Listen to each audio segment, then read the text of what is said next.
Sila, siyempre, ang pagbati po sa pamumuno po ng happy 8th anniversary ni Ate Bon, sa kanya pong anak, si Ate Kaya. Siyempre, parang International Media Production. Napakala nga po dito sa bahay po ng Kalawang ng Sabirin. Information dissemination po. Kung nakikita natin, nalalaman po natin ang mga nangyayari po sa bahay po ng Kalawang. Si Kuya Alan Sanchez po, ay kapatid po, ni Vice Mayor Doc Sanchez. Baka yung iba po sa inyo, hindi pa po nakilala, kasi kalimitan po ay tinatawag po ko si Vice Dog. Ang katotohanan po, si Vice Dog po ay nakasalamin at ako po hindi, at tamang lang po ako ng isang maligo sa kanya. Yan na po ang pagkasabi niyan. Siyempre, ako po ay sa kasalukuyan po, from 1992-95, ako po naging SK Federation President po sa bayan ng Kalawang. Sa pamumuno po ng Mayor Antonio Sanchez at Edita Sanchez ang aking pumuna.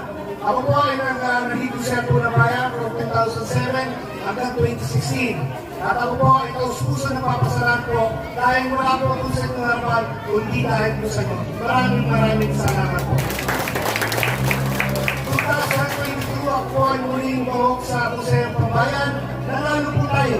At sinigurado po natin kay Kuya Alan Sanchez, hindi po kayo lugi. Hindi po tayo kinsenas katapusan na naghihintay ng nasweldo.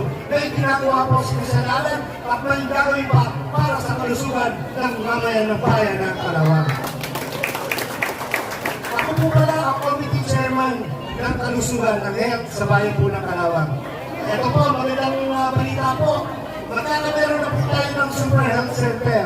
Magkakameron na po tayo ng ECG, laboratory, at X-ray machine na libre na po sa mamaya po ng bayan ng Kalawang. Hindi na po tayo pupunta sa pambayan.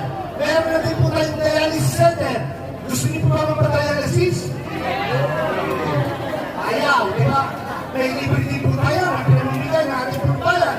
Kapag po kayo, gusto niyo po yun?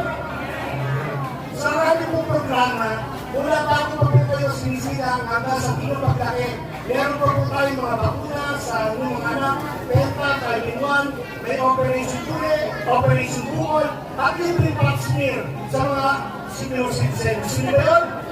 Matapos mula po meron tayo libre pap smear sa senior citizen. Nasa meron po ay laging fresh ang ating pong mga kapabayan. May mga gamot natin po tayo na pinagtibigay po at binababa po sa ating barangay. Kapalis po, tapat po, mataas po, sugar nyo at kahaitan po kayo. At sinisigurado nga po natin, ito pong ordinansa na sinusunod po namin, bawal na